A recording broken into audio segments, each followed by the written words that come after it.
Okay, it's 5:16. We're going to go ahead and start the meeting. This is the November 10th, 2022 meeting of Jefferson City Planning and Zoning Commission. My name is Dale Vaughn. I am the chair of the commission. I would like to remind commission members to turn on their microphones and ask everyone present to please silence their phones and other electronics during the meeting. We will go ahead and have members introduce themselves, starting with council liaison.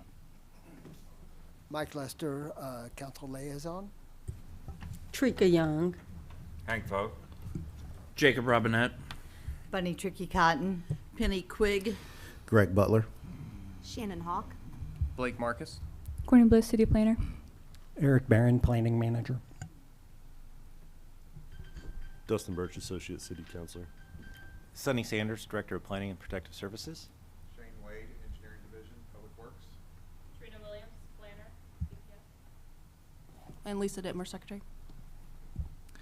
The city code authorizes 9 regular members and 3 alternates. Alternates are designated to vote upon the absence or disqualification of regular members. A quorum of 5 members or alternates is necessary to conduct business. I declare that a quorum is present. We do not have any absent, do we? Oh, she's here. Okay. We have no regular members are absent. Are there any members who are disqualified from voting on the agenda item? No. Okay, seeing none. The voting members are as follows: Gregory Butler, Bunny Tricky Cotton, Emily Fretwell, Shannon Hawk, Blake Marcus, Penny Quigg, Trika Young, Hank Vogt. I guess I don't have to tell him. Sorry. Everyone is present. Okay, moving on to case number P22013. Wait, so one person present is not a voting member, correct? Oh, is that? Isn't it 9? It's.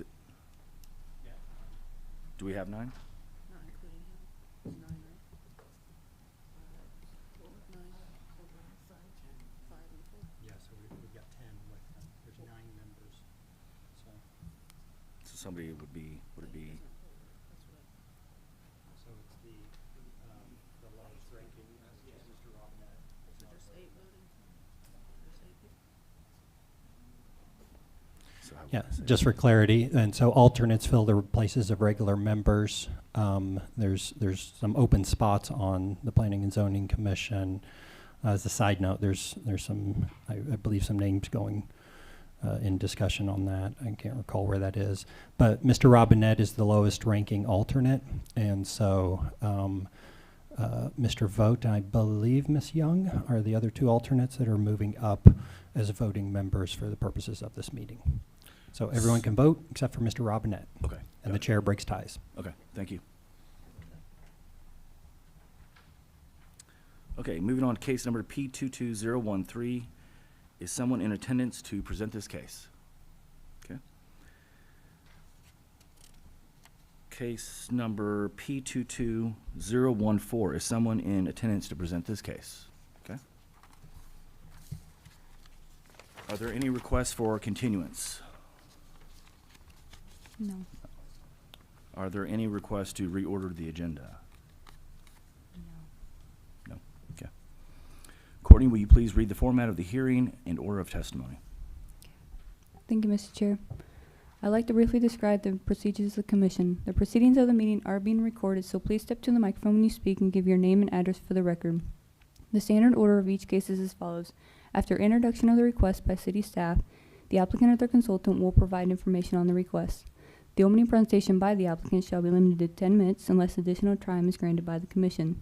The applicant shall have an additional 3 minutes for closing testimony if requested. We will then ask to hear from the supporters of the request. We will then ask to hear from opponents of the request. We will then ask to hear from anyone else who wishes to speak on the request. Testimony shall be limited to 3 minutes each unless additional time is granted by the commission.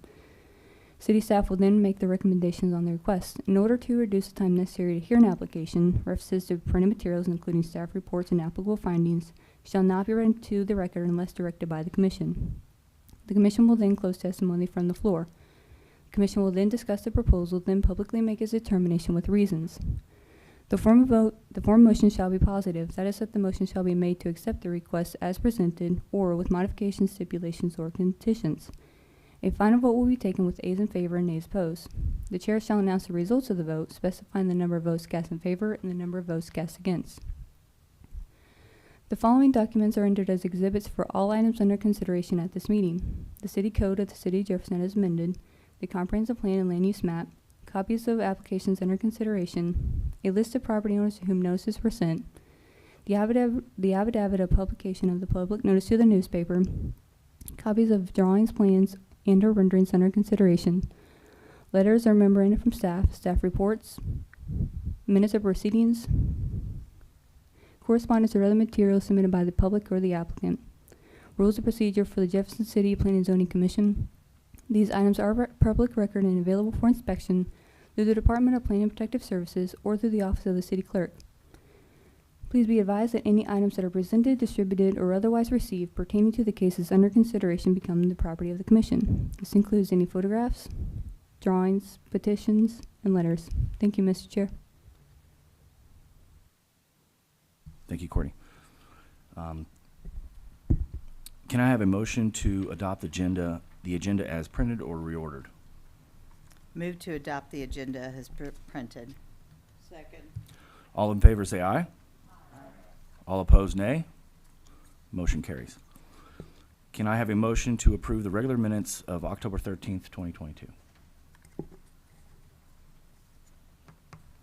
Move to approve the minutes from October as presented. All in favor say aye. All opposed, nay. Motion carries. Can I, have we received any communications? I don't think we have. No. Okay. Okay, Courtney, could you please present the first case?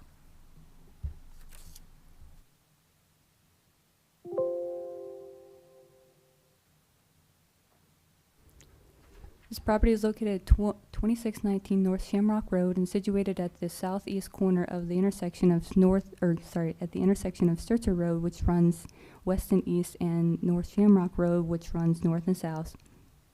It is zoned M1 Light Industrial, and it is outlined there in blue on the screen. Currently, there is a quarry site on the property. To the north, it is also zoned M1 with different industrial uses there. And to the south, there is M1 light industrial zoning as well with undeveloped land. To the east is M1 light industrial as well with agricultural uses. And then to the west is also M1 light industrial with the landfill and highway patrol office there. This is a closer up site. Again, the property is highlighted and outlined in blue. And the request is for a asphalt oil terminal. This use within the city code, the zoning code is a special exception, thus requiring them to obtain a special exception use permit. And how that process would work through with this entity is that it would go to you all for review and then a recommendation, and then be passed over to the city council for review and then a final decision.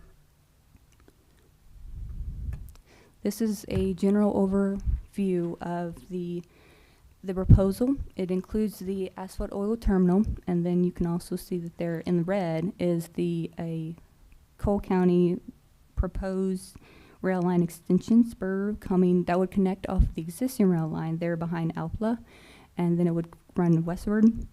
Also shown there is right below the asphalt oil terminal is a proposed transload facility.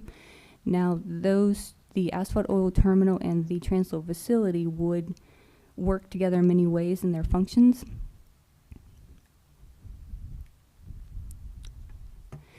This is a more in-depth site plan that does include some aspects of that transload facility in the proposed rail line, but more in particular, the asphalt oil terminal is the subject of the special exception use permit. Is the only subject, it is the only use for consideration of the special exception use permit.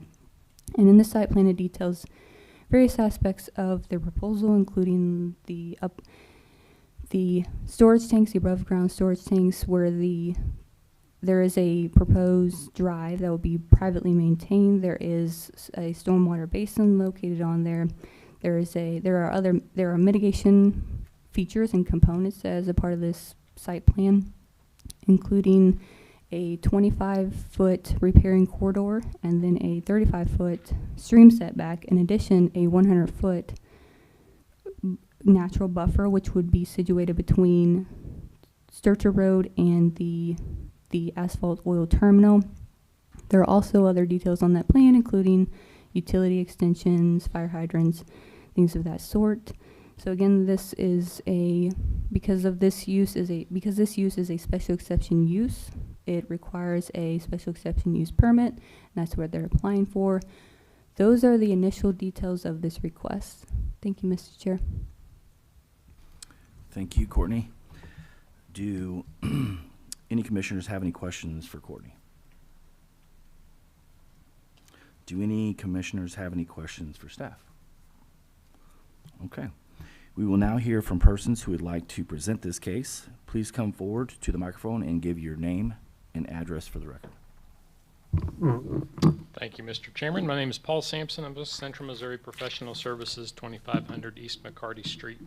In this matter, we are representing Capital Materials, who is the owner of the subject property.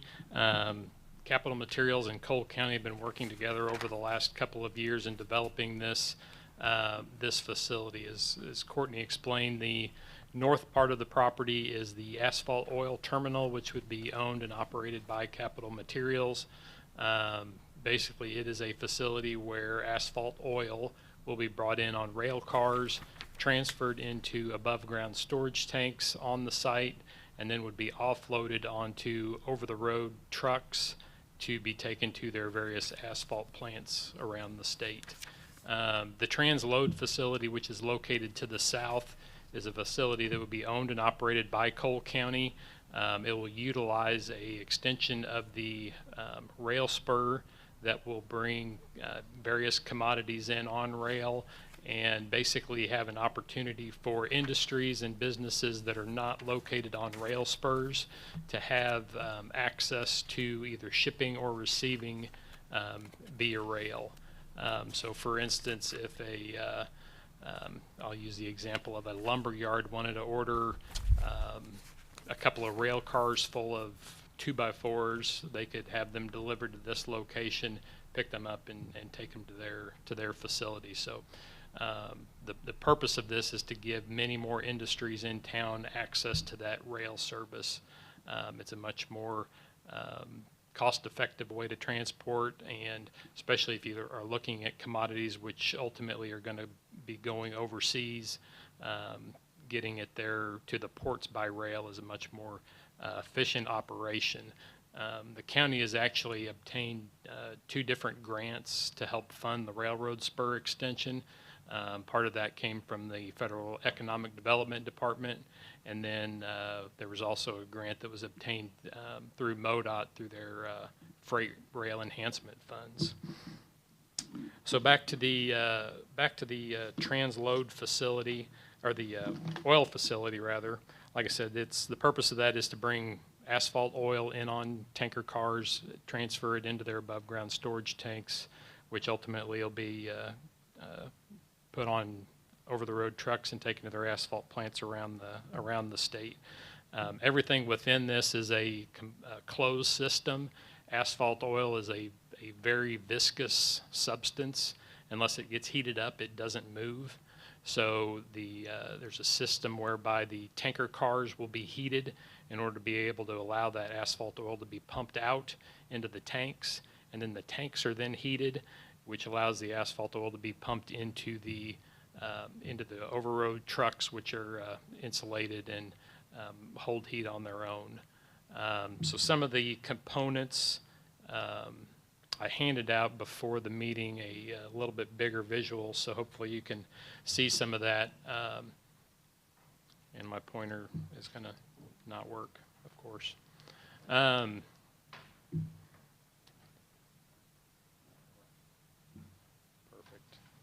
Right there. Shows up on this.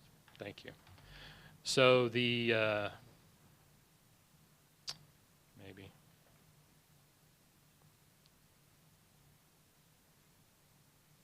Here's the where the rail spur is at. So there'll be 3 separate rails that will be constructed. Asphalt oil will be able to be delivered off of 2 of those. The 3rd rail to the south will be strictly for the transload facility. Then there will be piping in between the rail cars where the asphalt oil will be pumped out, and then there's a series of pipes that runs north and south along here where it's pumped to the asphalt oil tanks. Right now they're proposing 2, what are they, 90-foot diameter and 40-foot tall tanks. So that'll be 2 tanks located here. There's plans in the future that they could expand that up to 6 tanks. The unloading of trucks or loading of trucks would be done in this area. Again, basically it's pumped into the top of the trucks all in a enclosed system. There'll be a small office area with a potential future warehouse in this location. Some additional silos would be built in the future to accommodate some asphalt additive products. The site circulation through the project, can you flip back to the previous slide, or do I have that? Hot dog, look at that. The circulation through the project, basically all the trucks would enter in on the southern access to where the existing Algoa quarry is. So this would be a shared private access for the transload and the oil terminal. Trucks would be stop here to get loaded, and then they would pull out and exit out on the north side of the facility. Some of the things that we looked at as far as site design and trying to mitigate some of the impacts to the adjacent property owners.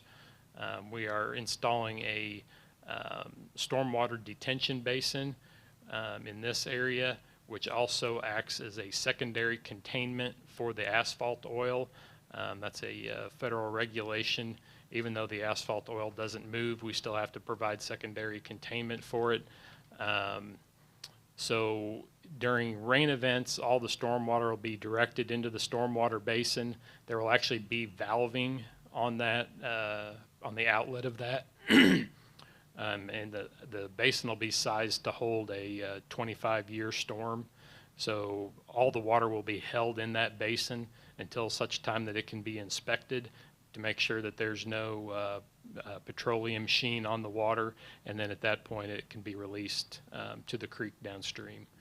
One of the main site design aspects that we looked at was the buffering, especially to the north adjacent to Scholastic and Modern Litho. So we were providing a 100-foot wide tree buffer. So these are all existing trees that'll remain in place. During the site excavation, there'll be a rock wall excavated along this area and along here. So basically the entire site will be hidden behind a excavated rock wall. The last sheet in that set that I handed out, it's not in there, has got some cross sections through the site that shows where Sturzer Road is at, the existing tree buffer, the scale elevation of the asphalt oil tanks, and some additional berming and plantings and things of that nature that we're going to add in to try to provide that buffering to the adjacent properties.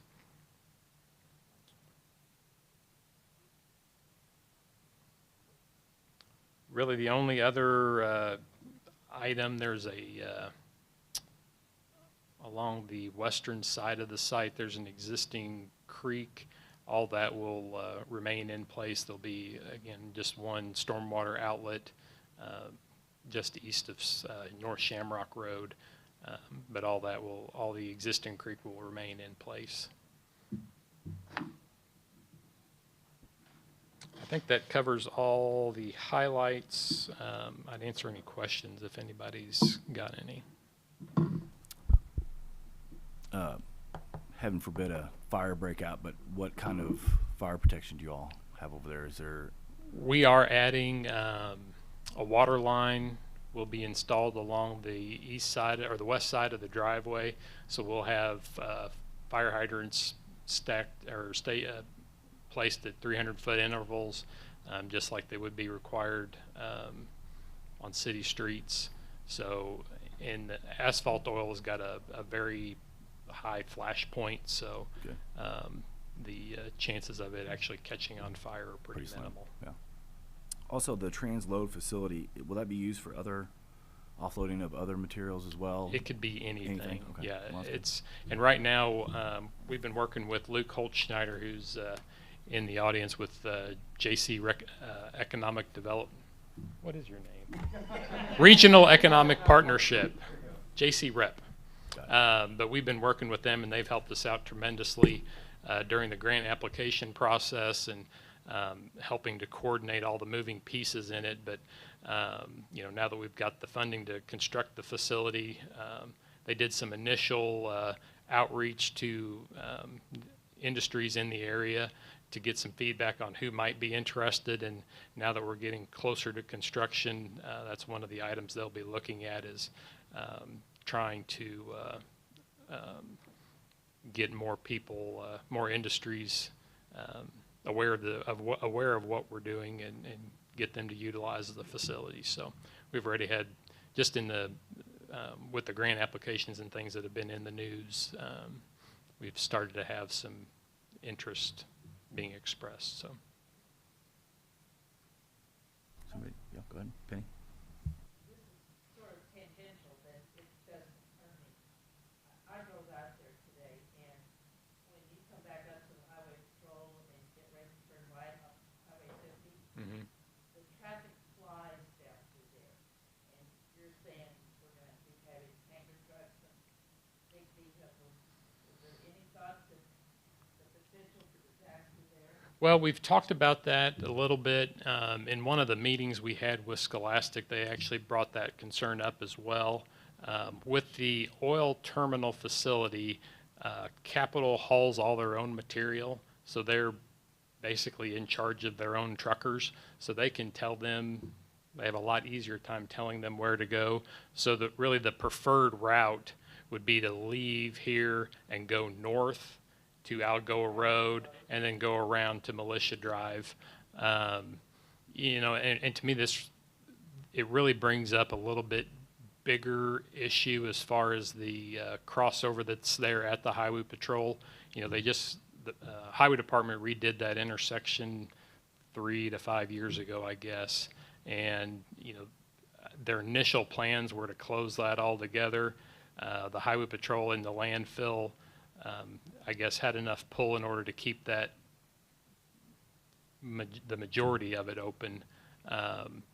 But, you know, I think there's some interest in it, some additional signage to potentially try to make the tractor trailers more aware, especially for Scholastic and Modern Litho, where it's all contract haul and, you know, people don't, you know, it's not the same truckers that are routinely coming to the facility, putting some additional signage on the highway to help direct traffic more towards Militia Drive and not use that crossover. But I agree with you, but it's not something we can solve with this, but it's a good discussion point that I think should be had. Anyone else? Okay. Thanks, sir. Thank you. Is there anyone present who would like to speak in favor of this request? Okay. Is there anyone present who would like to speak in opposition of this request? Is there anyone who would like to just speak on this request? Seeing none, we will now close testimony. Courtney, staff report. Thank you, Mr. Chair. So with special exception use permits, there are, and it's in Article 7 of the zoning code. There are 7 review criteria that go into consideration with these permits, including things like, is it consistent with the comprehensive plan? What is its impacts on surrounding property owners and property? And is it compatible with the uses? Is it in line with the zoning code? Is it, would it overburden municipal services? What is the impact on safety and welfare? And so those things were taken into consideration by staff. There was notation of there is mitigation aspects and features on the site plan that would help, or that would, there are those features which would mitigate the impacts of this use, and the use itself is compatible with the character and the various uses that are already there in the area. And so staff does recommend approval of this use. Now,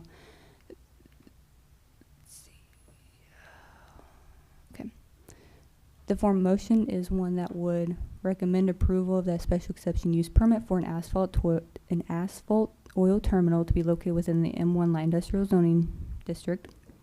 And this would then go on forward to the city council for introduction on November 21st, and then a public hearing and vote on December 5th, both held here at City Hall in the council chambers at 6 p.m.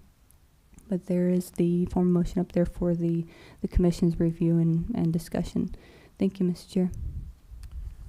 And Mr. Chair, very briefly, that is a expedited timeline. The calendar accommodated that. And so it's not our normal process of waiting until the following month for introduction at the city council level, and then their second meeting of the month for public hearing and passage. So we basically advanced it by 2 weeks. Do any commissioners, excuse me, have any questions for staff? Seeing none, would someone like to make a motion? Move to recommend approval of the requested special exception use permit for an asphalt oil terminal with outdoor operations and storage within the M1 light industrial zoning district. Second. Is there any discussion? All in favor say aye. All opposed, nay. Motion carries.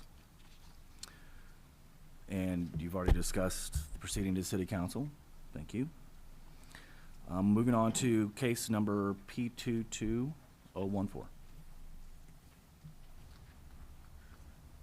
Okay. This property is located at 1716 Four Seasons Drive, which is, and the property is outlined in blue there. It is situated to the southwest corner of the intersection of Flora Drive, which runs east and west, and then Four Seasons Drive extends southward off of Flora Drive.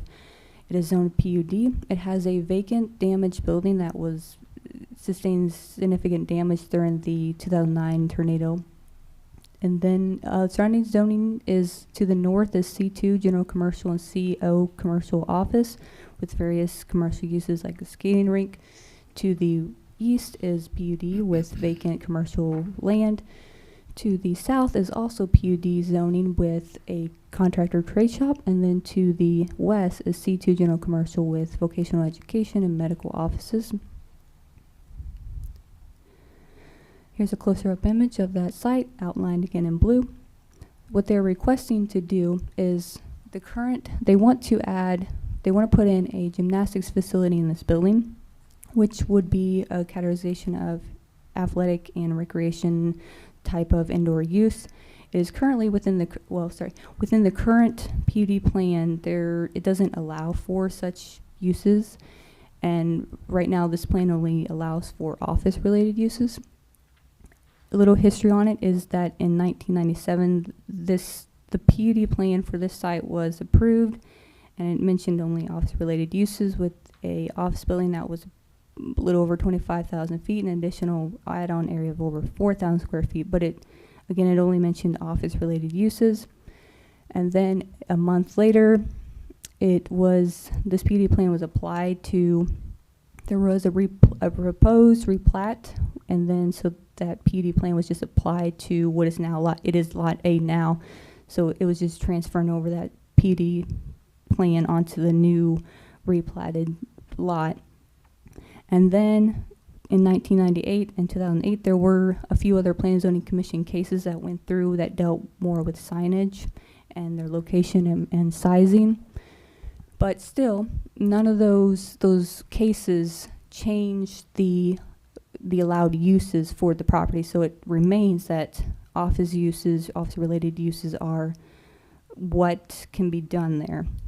So again, they want to amend the PUD plan, and in accordance with Article 7 of the zoning code, when they want to, when the change of use occurs for a PUD plan, it's considered a major PUD plan amendment, and that's what makes it go forth before the the Planning and Zoning Commission, and then it moves on to City Council. So again, they want to put in a gymnastics facility. They want to add on to the permitted uses for that site and that PD plan.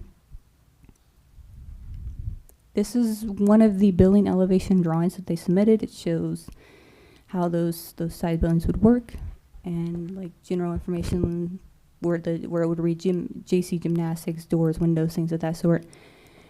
One notable feature about the renovation of the building is that they would extend the building height by 10 feet. And here's another building elevation just to illustrate kind of what they want to do. And those are the initial details of the proposal. Thank you, Mr. Chair. Thank you, Courtney. Do any commissioners have any questions for Courtney? Do any commissioners have any questions for staff? Okay. We will now hear from persons who would like to present this case. Please come forward to the microphone and give your name and address for the record. Good evening. My name is Eric Burkett. I own Jefferson City Gymnastics at 424 Stadium Boulevard, and I own Tiny Tumbler Gym that is located inside the Capitol Mall. In our program, we have approximately 570 kids currently. We've outgrown our space that we rent from the YMCA, and we've outgrown our space that we rent at the Capitol Mall.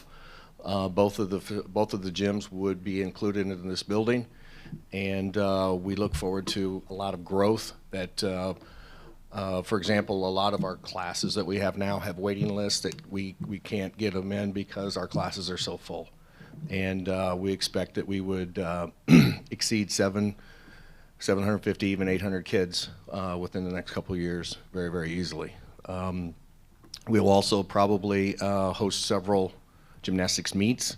You all probably heard about the gymnastics meet, the state meet that was held at the Link this past year. It was very, very successful. We participated in that as some of our athletes did.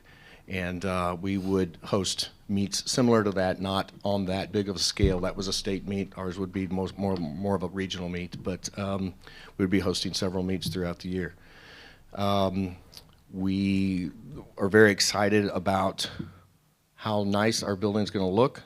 We're going from 34 parking spaces to 104 parking spaces, which will be a tremendous upgrade for us as well. So that is really about it. We're excited that this building has kind of been an eyesore for a while, and we're looking forward to, making it a really attractive building in our community.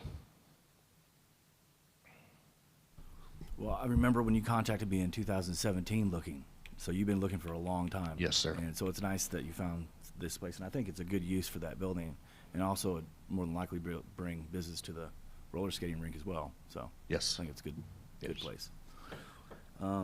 Does anyone have any? Oh, sorry. Do you all have any questions? Sorry. No. Okay. I appreciate it. Thank you. Thank you. Is there anyone present who would like to speak in favor of this request? Is there anyone present who would like to speak in opposition of this request? Is there anyone else who would like to just speak on this request? Seeing none, we will now close testimony. Courtney, staff report, please. So the use is, review of the use has found it to be compatible with the area, and looking at different aspects of it, such as parking and traffic, it seems to to be that this area will be well suited for it. There wouldn't be much of an issue, and then more details of its compliance with all applicable code requirements will be dealt with further along the line in the site plan review process. Additionally, staff is recommending a establishment of the C1 neighborhood commercial zoning district for an underlying zoning district designation for purposes of determining other permitted uses in the future and other aspects like other signage components and lighting and things like that. So the form motion for the commission is both approving or not approving, recommending approval or discussing or making a recommendation on the PUD plan amendment, as well as the establishment of the C1 neighborhood commercial zoning district or designation as the underlining zoning district. And then it would be passed over to the city council for an introduction on November 21st, and then a public hearing and vote on December 5th, both held here at City Hall in the council chambers at 6 p.m. Thank you, Mr. Chair. Thank you, Courtney. Do any commissioners? Yeah, just a few minor items. Just a reminder, we like to attach an underlying zoning district to PUD plans unless there's a compelling reason not to. That gives a list of other permitted uses in the future should it ever cease being that primary use that they want to use it for today, a gymnastics center. And so, for example, if in the future it came in as a retail type use, which is a permitted use in that district, they'd be able to accomplish that without going through a 3-month-long planning and zoning process, which is a great benefit. So that's something that we regularly do. And so just a reminder of why we're attaching that. Also, a lot of our signage and lighting requirements are tied to the zoning district, and so that gives us guidance so that we don't have to bring signage issues back to the Planning and Zoning Commission, fairly minor issues that can be tied to a PUD plan. This one is also on that expedited timeline, and so it's been advanced by basically 2 weeks. And so pairing up with the transload facility and going to the city council at the same time as that. There are no site elements, so there won't actually be a site plan review, but there is some pretty major building modifications that are being made. As Courtney mentioned, they're raising the height of the building by 10 feet. And so, so there's a change in the look of the building and pretty major construction project there. I think that's everything I wanted to cover. Thank you. What about parking lot lighting? Is that already suitable for that? Is that what you mean by lighting as far as the? There is, the lighting was damaged by the tornado. No. And we have plans on repairing it, and the parking lot would be very well lit. Yeah, good. And so for the people listening from home, the lights were damaged in the tornado, and they're planning to repair them. So. Do any commissioners have any questions for staff? Seeing none, would someone like to make a motion? I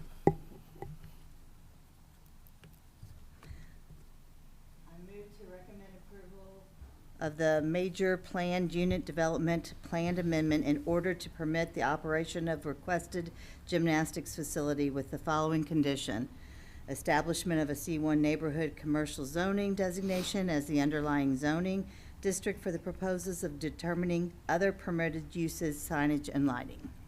Second. Is there any discussion? All in favor say aye. Aye. Aye. All opposed, nay. Motion carries. And as we know, it'll be expedited to City Council within 2 weeks.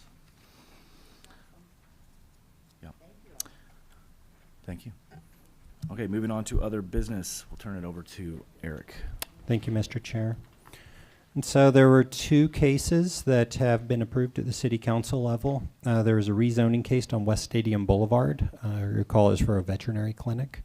Also the Ridgecrest subdivision there, so that has been approved, the rezoning and subdivision plat.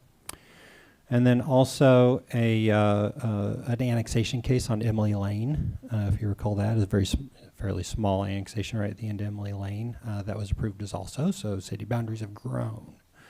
The one case that was heard by Planning and Zoning last month on Stonehill Road, the coffee shop daycare, is scheduled to be heard by the city council in a public hearing format at their next meeting. So I think that's all I have to update on that. So.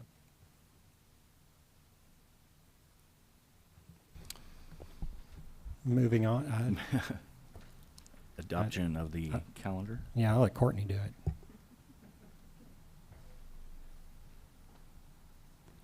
All right, so yes, this is a discussion of the adoption of the 2023 Planning and Zoning Commission meeting calendar. Normally, these meetings are held, of course, usually every second Thursday of each month, unless there is a holiday or something that comes up, and there was no such occurrence. So each one of them does fall on the second Thursday of each month. And up there on the screen, as well as in your packets, is the calendar. And I'll turn it back over to you all for a discussion. Thank you. Thank you, Courtney. And Eric, I'm assuming you'll discuss the... Yeah. Well, for the calendar, we usually ask for a motion to approve it. Yes, that's right. Can I get a motion to... Would somebody like to make a motion? I'll make a motion to approve the proposed 2023 meeting calendar. Second. All in favor, say aye. Aye. All opposed, nay. Motion carries.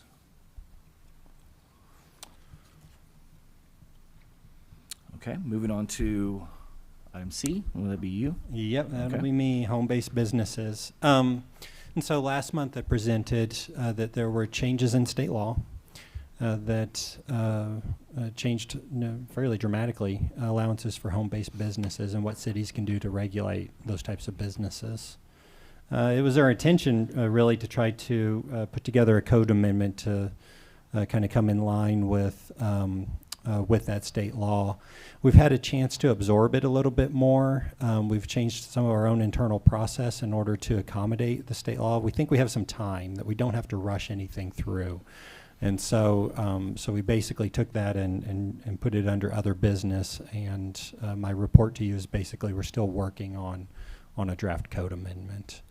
And so so really we, if a home-based business comes in that meets our current zoning code, we would, basically approve it. If it doesn't meet our current zoning code but still appears to be something that's in line with the state law, we would ask for some additional information from them to make a determination whether they are in fact in line with that. And that's kind of how we're dealing with it until we get a formal code amendment approved. So, again, wasn't real fond of trying to rush anything through, and we're fairly comfortable with where we're at on it, and so we're going to take our time on it. Any questions on that matter? So. My salon business is not going well, just so you know.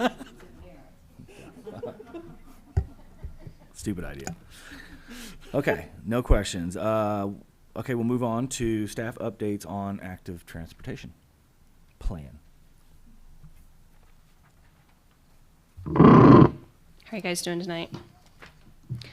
So I'm just going to touch on actually a couple projects. I wanted to start off with, so I'm doing dual roles right now for a few months because our transit director has retired, so I'm filling in a little bit, helping out with Jeff Tran. So I just wanted to let you all know that we have some public meetings. We had a public meeting yesterday and a public meeting next week to discuss proposed fare increases.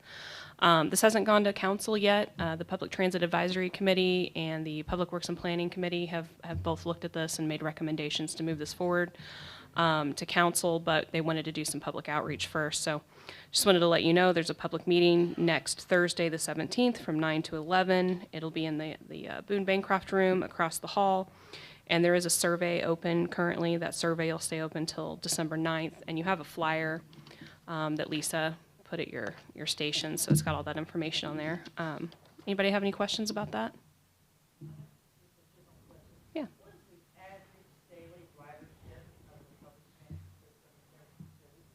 That is a fantastic question, and I don't have an answer for you. I'm sorry. Hence the... Well, that's not my usual role, so I'm just filling in temporarily, mostly helping with paperwork and financial information, so. I'm just curious, because I see the buses go by and they're nigh on the empty. Yeah. It seems like an unusual business for the city to be in. There are different times of day where you'll have more ridership. Certain routes have higher amounts of ridership, like the Missouri Boulevard route is going to have a higher ridership because goes through the core of the city. Peak times in the morning, in the evenings, lunchtime, you're going to see higher ridership. But in between those times, there are a lot of times you won't see a lot of people on the buses. So I'm sure you. Sorry. What are the hours that the transit system operates? it's usually operating from about 6:30 in the morning until about 6:30 at night. I'm assuming you keep stats on how many people ride the bus, Yes. and on average. Other people do, yes. Yeah. Okay. There are people for that. Do you I have just want to those- let you do know. you have those stats at all? I do not have them with me at Okay. this time, so, What's that? Oh, I'm sorry. I yeah. totally didn't. I know would that. love to have an answer for that question.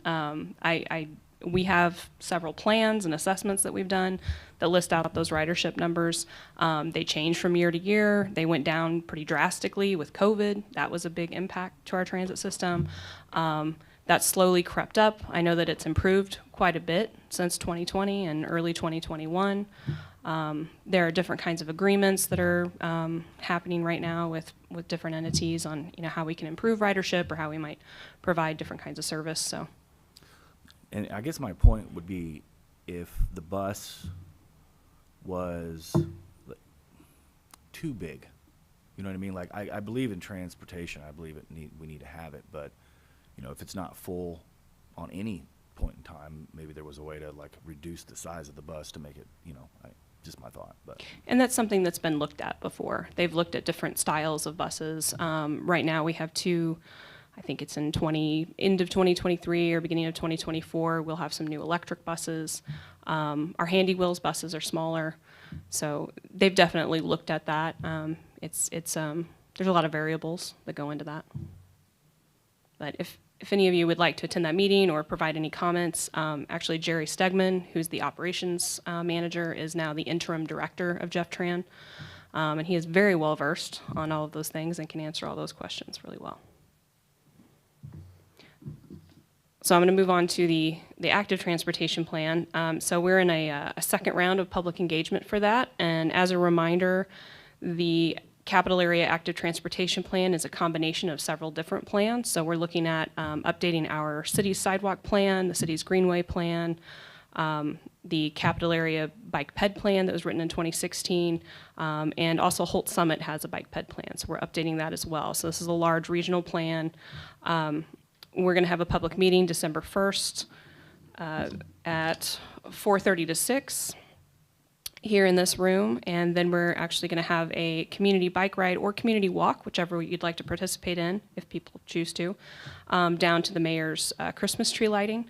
So we're hoping that'll bring in a few more people if they want to come gather, provide some input on the network. We're going to be looking at what the proposed network is. So the first round was collecting soft information, how people feel about the pedestrian environment in the community, the biking environment in the community. And then our consultants went back with that information, plus a lot of network analysis, and came up with some proposed changes to our network and proposed connections. So it'll provide people an opportunity to make comments on that and look at what those connections look like. During that time, we're also going to have a steering committee meeting on December 1st as well. And I feel like I'm skipping around, sorry. So we'll have a steering committee meeting where they're going to evaluate that. They'll do a prioritization exercise. We'll have that public meeting at night. And then the next night, we'll actually be at Living Windows downtown from 6 to 9, just outside the Central Bank lobby on Madison. If anybody would like to volunteer to help out with that event, I'm always accepting volunteers. We just want to make sure that we do a good job of reaching out to the community, going to where they are. We feel that's a good way to chat with people and give them the space to look at what we're showing them. We also have 3 different walk audits. That's this other flyer, this bright blue one. Those are opportunities for you to walk around with other professionals in the field. So we'll have our consultants there. We'll also have other stakeholders, maybe some city engineers and other city staff, county staff, other stakeholders in the community, the general public, if they'd like to attend. We get together, we walk around in a small area. We chose the Dunklin Street area to look at. and look at pedestrian and bike access in those areas, and look at how, just have a good discussion about how things are designed, why they're designed that way, how they can be improved. It really highlights accessibility needs in the community because everybody has different kinds of mobility needs. So if you would like to attend one of those walk audits, I'd highly recommend it. I've attended a couple, and they're very enlightening.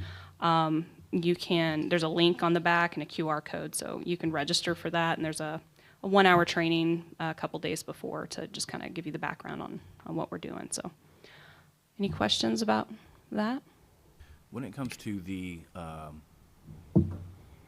current sidewalk situation, what's the plan? Like, what's the thoughts on that? You were talking about adding sidewalks and then also the current sidewalks, correct? So the plan would be an update of the city's sidewalk plan that we currently have. So we currently have a plan from, having a hard time with dates today, 07, is that one? Or is that the 10 one, 2010? The 2010. The Greenway plan is from 2007. That plan has recommendations for where sidewalks should be installed, but it doesn't provide a prioritization of when that should happen and how that should be implemented. So this plan is going to look at that more, create a prioritization schedule for those things. We're also looking at, major corridors, making sure that our major corridors are covered, because if you're building sidewalk in lots of different areas and there's not a good connection going down the middle, it doesn't help the problem. So it'll look at what we currently have, maybe some maintenance issues that we have, where we should be installing new sidewalk or greenway, different kinds of infrastructure that accommodates both pedestrians and cyclists. So there may be some maintenance plans for that, and the reason why I say that is, the city's stance on sidewalks is you need to replace your own sidewalk in front of your house, basically. The problem with that is it's inconsistent. So you would have somebody with a nice sidewalk, and then you'd have another area with terrible sidewalks. So I didn't know if there was anything in the plan to update any current sidewalks that were in bad condition. There will be some recommendations in there on how to address some of that. That it's still in development right now. So, but I'll bring that information to you as that's developing. It is a challenging thing to enforce, but that's not uncommon across the country. Okay. Shannon, do you have a question? I just wanted to ask on the walk audit, what is the window of time there just for scheduling? Like, how long does that normally last? I think they're an hour and a half or an hour and 45 minutes. Okay, thank I you. know they're not longer than 2 hours, but I think they're somewhere in that range.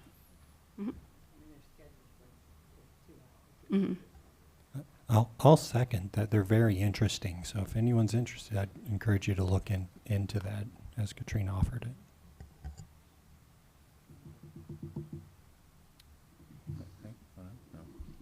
Any other questions?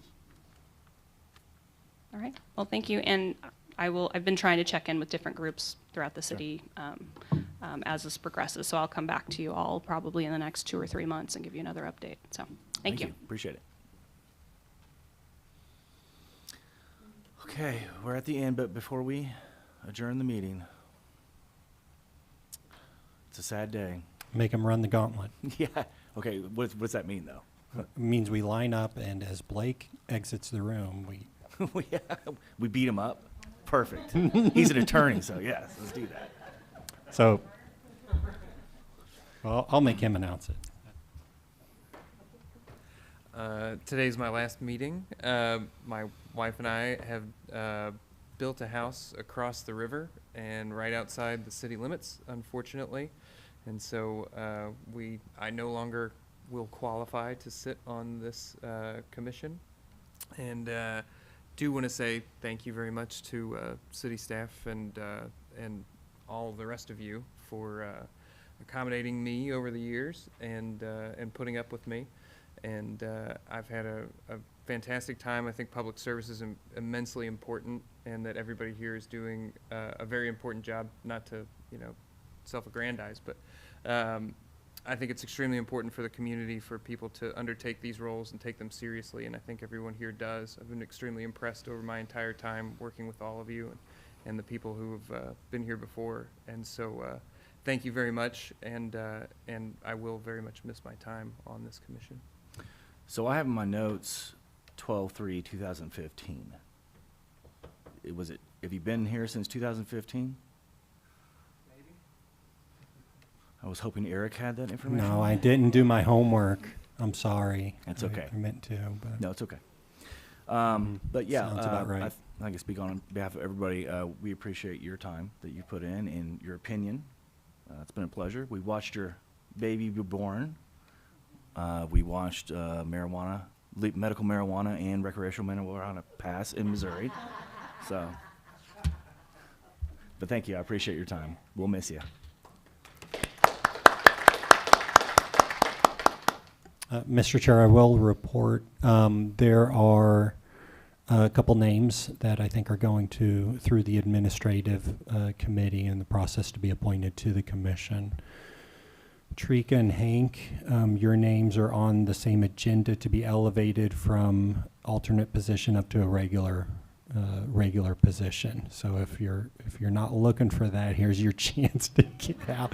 But you need to tell me right away. Okay. But that is our normal process. So, Mr. Robinette, then you would be the senior alternate at that point, and the two new names would slide underneath you. And then considering that we would immediately have a vacancy, that basically means that the next opportunity for an appointment would elevate you up to the remainder of Mr. Blake's position, and a new alternate, when found, would slide underneath that. So that's basically the long way of saying that we're in process of filling the commission right now, and then Blake will leave a hole again. So. And also, do we have something else before we adjourn the meeting? Nope. Oh, okay, got it. Unless anybody has anything. All right. So, I city declare- offices are closed tomorrow. So. Are they? Yep. For why? Oh, Columbus Day. No. Veterans Day. Sorry. I declare this meeting adjourned. Thank you all.